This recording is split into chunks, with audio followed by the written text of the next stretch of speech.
a crisis for whole of this country. If you travel from Kanyakumari to Himalayas, you see green only in the Western Ghats and Himalayas. The rest of the country looks like we are traveling on a desert. That is where we are leading to, and that is the problem for this crisis that we are facing. When I say the water crisis for Udupi district, I look it from a different angle. So this year, actually there is no much problem when compared to last year.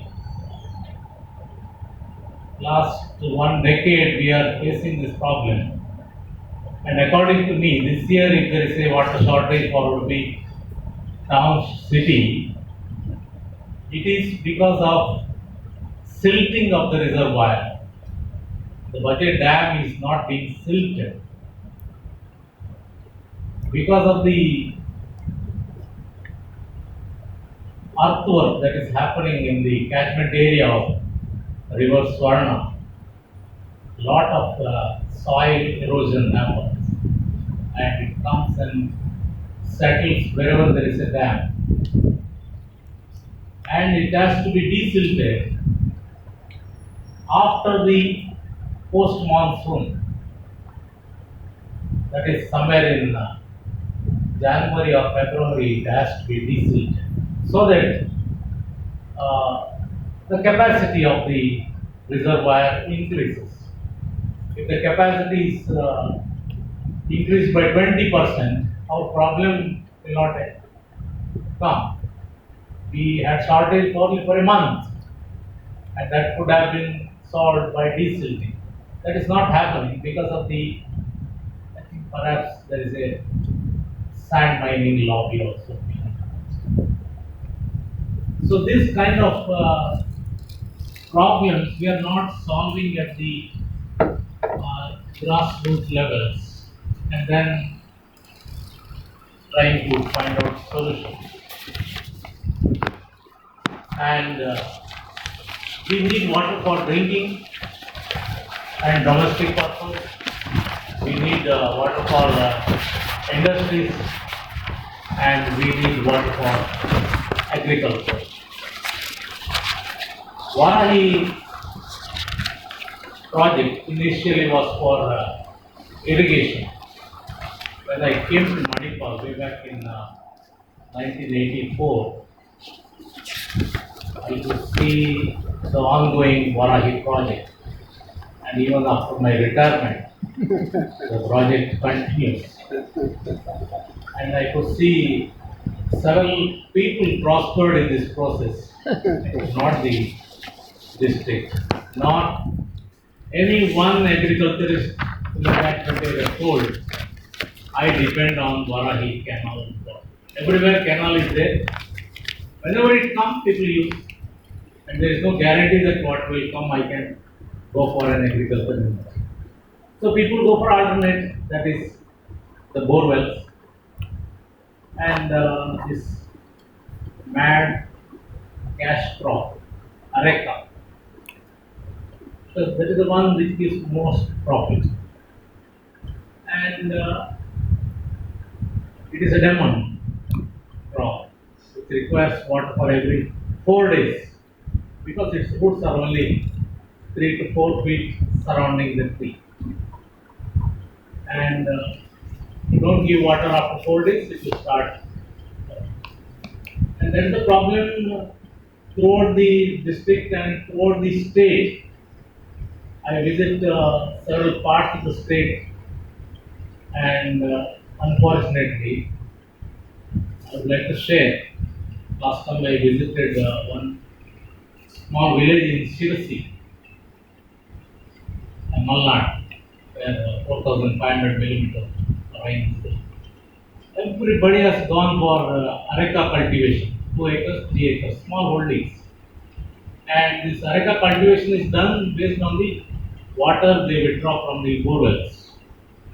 And it's just started yielding, some are yielding, some are still young, and the borewells have dried, their tanks in the villages dried, and now they are going for further deep. Earlier borewells at 350, now they are going for 650, 800.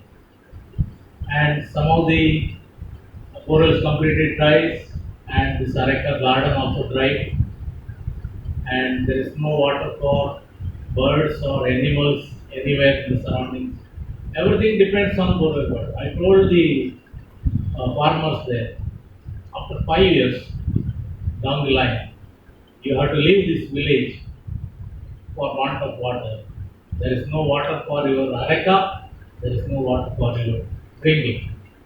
The situation is true in the Tiptur and Tumkur Panigal districts. Already it has happened. Once it was a Kalpataru field at this area for coconut cultivation. And today, even if you go 1500 feet, there is no water. All these coconut farms have gone and there is no water. Kolar, same thing. You go to any part of the rice areas, all our deep layers of water is exhausted. Whether it is a rain-fed area like Udupi or the rain shadow areas elsewhere. That is where we are not bothered about recharging of these deep aquifers. It is like the what money that is stored in the bank, fixed deposit. If you go on only withdrawing, and one day when the deposit is over, manager will say, check is bounced. The same thing is happening in nature. So we must be cautioned about it. So coming back to Udupi, situation is not that grim because we have several west flowing rivers and we have around 3,700, 4,200 millimeters rainfall every year. And our crisis happens if there is no pre-monsoon showers that is supposed to come in Yugadi time or post-monsoon showers which has come in December, January. Last year, it rained 4 5 days in December and January, and that is the result where all our rivers are having water this time. All those were vented dams. There was no shortage of water in the rivers of Udupi district and the other districts, coastal Karnataka, Dakshina Kannada. That means we are either blessed by nature or cursed by nature, but we have to be prepared for that. That means vented dams are the only solutions for our crisis. So if you build sufficient vented dams and manage it properly by desilting and other things, I think for next few decades there will not be much crisis. And whoever withdraws water from the deep aquifers through the bore wells, they must be made mandate to refill the water. That means we are now accountability. What is our water requirement? How much we withdraw? And the question mark is how much we put it back from where we have withdrawn. This simple logic should be made aware to all the people and it start from the school level. And absolutely there is no governance from the government. I'm sorry to say this because today groundwater is a property of the government. Without their permission, we cannot take anything from the ground below 3 feet. So anybody who wants to withdraw water, they must go and take a permission from the uh, groundwater board. It's an enactment by the parliament and implemented by everyone. But they give permission to everyone. Then what is this system? People go from the panchayat to uh, municipalities and go to the district authorities, then go around, he comes, inspects. The whole process 1 month, 1.5 months. He gives money here and there. Not system again.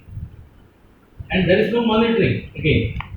And I am unfortunate to note that last 25 years, there is no geologists are being employed in this Department of Mines and Geology or groundwater department. How they can manage? One geologist for the Udupi district who also manages the Karwar district. How can he monitor and give permission for all these thousands of borewells happening every day? It's impossible. There is no people to educate. It should be done at the school level. Every child should know how important this water is and from where it comes.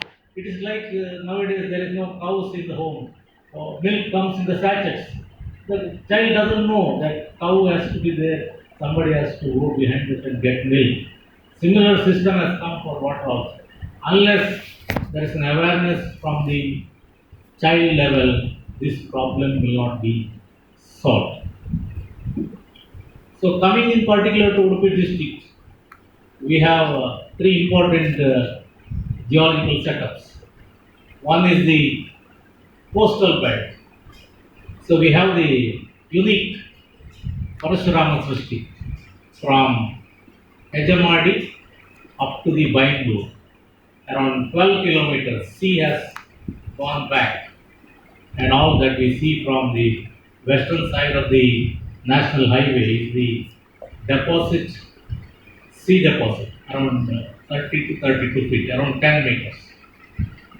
And there are certain zones, what is called as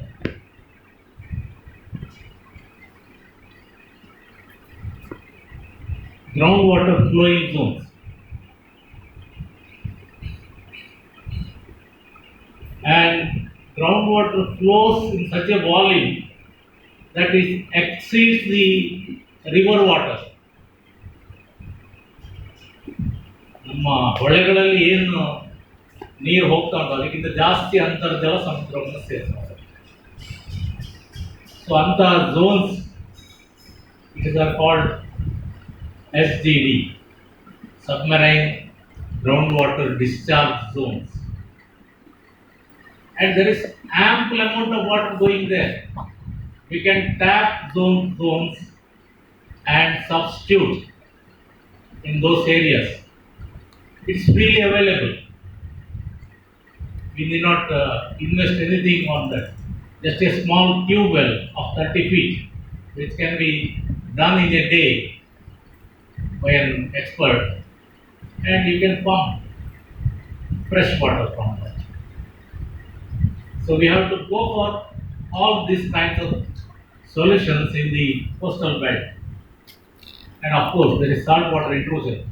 When you remove 1 meter of fresh water above the mean sea level, 40 feet of salt water will enter.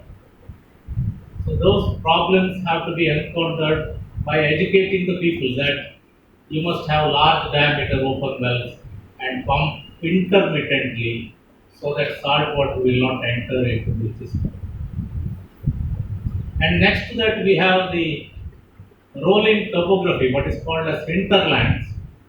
That is where we have these lateritic plateaus like Manipal. Manipal is blessed place with the Manipal lake, and I always remember Wing Commander Bhojaraj.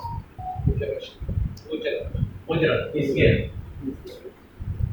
And it is because of his efforts he called me and few others, and we approached the then DC.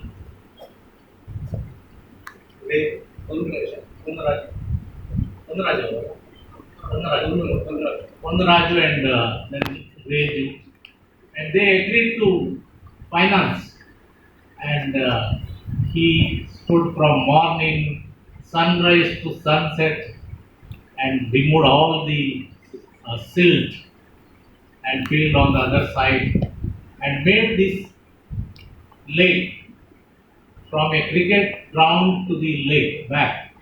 It was a cricket ground when I came in '84, and now it is beautifully established with lot of greenery, walking track, and all efforts encouraged for him. Gave a big round of applause.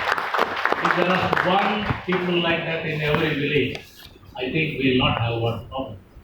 Manipal, all these uh, institutions are survived based on the groundwater that we withdraw, and that is replenished by this water that is being stored in this lake.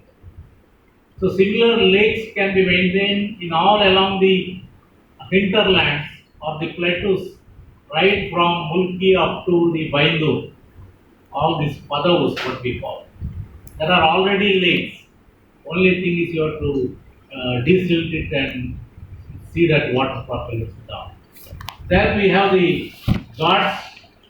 When you go beyond the Hebri, you have the Ghat sections where topography is very undulating and water tries to flow and join these streams. That is where we have to start our check dams. Small check dams for each and every streams and rivulets, which already people are doing. But government should support this and see that water enters into the subsurface. Only when water enters into the subsurface and moisture is retained, we can have greenery around us. Unless we have the greenery around us, there is no point in making only desalination water. We have to protect the nature, then sustain the nature with all these activities, then go along with that, and that is where we can sustain, I believe.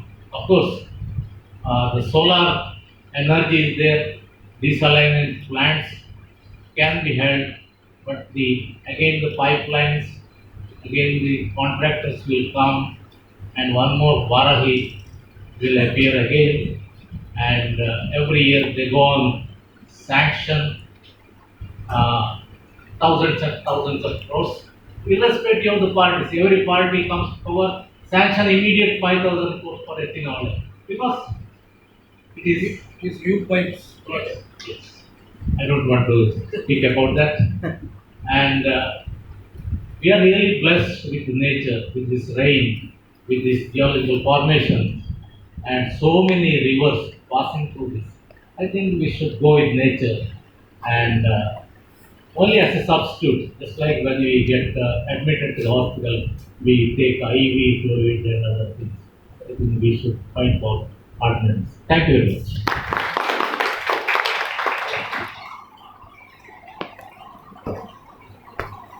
Thank you so much, sir. I request Ms. Gauri